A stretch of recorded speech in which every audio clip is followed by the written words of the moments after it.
2026 সালের সমস্ত মাধ্যমিক পরীক্ষার্থী, বিশেষ করে যারা অঙ্কে পাস করতে চাইছো, যাদের মনের মধ্যে অঙ্কের উপর একটা বিরাট ভয় রয়েছে, তোমাদেরকে আজকে আমি খুব সহজেই 10 নম্বরের 3টে প্রশ্ন তোমাদের জানাবো। একটা হচ্ছে তোমাদের সম্পাদ্য আমি একটা বলবো, যেটা প্র্যাকটিস করলেই তুমি 5-এ 5 পাবে এবং মাধ্যমিক পরীক্ষায় আসার সম্ভাবনা প্রবল থেকে প্রবলতর। আর তোমাদেরকে মাত্র আমি 2টি উপপাদ্য বলবো। এই 2টো উপপাদ্য ভালো করে তৈরি করতে পারলেই তুমি সেখান থেকে 5 নম্বর খুব সহজেই পেয়ে যাবে। কাজেই আজকের ভিডিওটা তুমি প্রথম থেকে শেষ পর্যন্ত শোনো। যদি ভালো লাগে ভিডিওতে একটা লাইক কমেন্ট করার পাশাপাশি তোমাদেরকে অনুরোধ করব, তুমি তোমার সেই সমস্ত বন্ধুদেরকে একটু শেয়ার করে দাও যারা অঙ্কের বিষয়ে একটু নার্ভাস, একটু চিন্তিত, তাদেরকেও তোমরা এই 10টা নম্বর পেতে সাহায্য করো। তোমাদের প্রথমেই বলবো সম্পাদ্য 2026-এর জন্য মোস্ট ইম্পর্টেন্ট পরিবৃত্ত। একটা করলে একটাই পাবে তোমরা। পরিবৃত্ত 2026 সালের জন্য ভিবিআই প্রশ্ন। এই পরিবৃত্ত কিরকম প্রশ্ন আসতে পারে তার তোমাদের আমি কয়েকটা নমুনা বলি। যেমন ধরো তোমাদের বলল যে এবিসি একটা ত্রিভুজ অঙ্কন করো যার এবি সমান 5 সেমি, বিসি সমান 7 সেমি আর এসি সমান 6 সেমি। এবিসি ত্রিভুজটির একটি পরিবৃত্ত অঙ্কন করো। কিংবা বলতে পারে একটি সমকোণী ত্রিভুজ অঙ্কন করো যার সমকোণ সংলগ্ন বাহুদ্বয় 4 সেমি ও 5 সেমি। ত্রিভুজটি পরিবৃত্ত অঙ্কন করো। অর্থাৎ তোমাদের আমি বলবো তোমরা পরিবৃত্তটা খুব ভালো করে তৈরি করো। সেটা বাহু ভেদে হতে পারে কিংবা কোণ ভেদে। তোমরা ভালো করে প্র্যাকটিস করো, একটা করলে একটাই পাবে। ভিবিআই 2026-এর জন্য পরিবৃত্ত। আর যারা রিস্ক নিতে চাইছো না, তোমাদের বলবো তোমরা অবশ্যই স্পর্শকটা, বিশেষ করে বৃত্তের বহিস্থ বিন্দু থেকে স্পর্শক মোস্ট ইম্পর্টেন্ট। এই দুটো যদি তোমরা এই কয়েকটা দিনের মধ্যে প্র্যাকটিস করে নিতে পারো, দুটো প্র্যাকটিস করতে তোমাদের কিন্তু জাস্ট 1 থেকে 2 দিন সময় লাগবে। ভালো করে প্র্যাকটিস করে নাও আর চোখ বুঝে নিশ্চিত থাকতে পারো তুমি গণিতে সম্পাদ্য থেকে 5 নম্বর শিওর পেয়ে গেছো।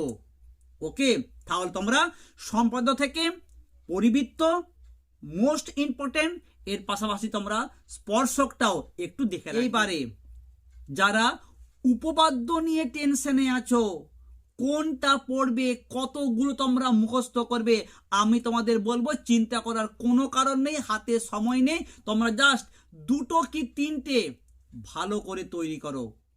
এখান থেকে তুমি 100% কমন পাবে। তোমাদেরকে প্রথমে আমি বলবো 3টে, যেই 3টে করলেই তুমি নিশ্চিত থাকতে পারো একটা কমন পাবে। মোস্ট ইম্পর্টেন্ট 2026-এর জন্য ব্যাস নয় এরূপ কোনো জ্যায়ের বৃত্ত কেন্দ্র থেকে লম্ব অঙ্কন করা হলে ওই লম্ব জ্যাটিকে সমদ্বিখণ্ডিত করে। 2026-এর জন্য ভিবিআই উপপাদ্য নম্বর 32। তোমাদেরকে এটা প্র্যাকটিস করতেই হবে। তোমাদের বই আছে এটা 59 পৃষ্ঠাতে। তাহলে তোমরা প্রথম উপপাদ্যটা তৈরি করো 32। মোস্ট ইম্পর্টেন্ট, প্র্যাকটিস করতেই হবে।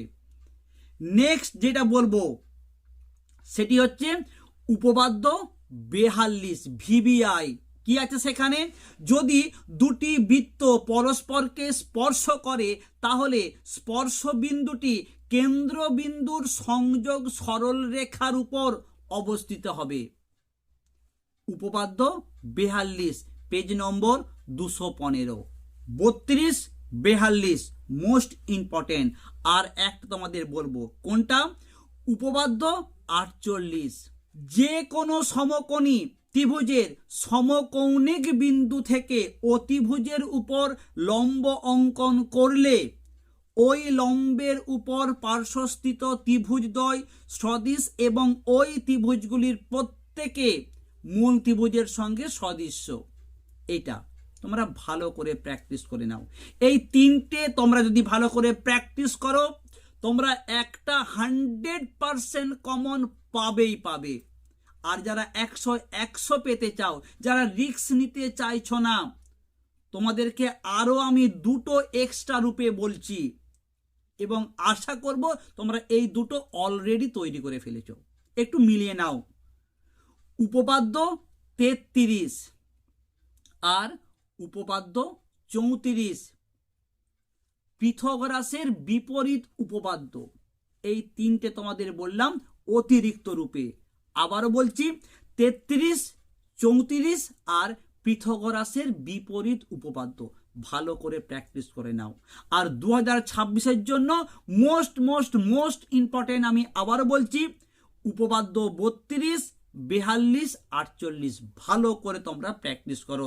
যারা গণিতের উপর টেনশনে আছো, যারা এখনো উপপাদ্য তৈরি করনি, তোমাদের বলবো এই কম সময়ের মধ্যে এই তিনটে আর পরিবৃত্ত ভালো করে প্র্যাকটিস করো, তার সঙ্গে স্পর্শকটা 10 নম্বর তুমি শিওর পাবেই পাবে, এর বাইরে প্রশ্ন আসবে না, এতটাই তোমাদেরকে জোর দিয়ে বললাম।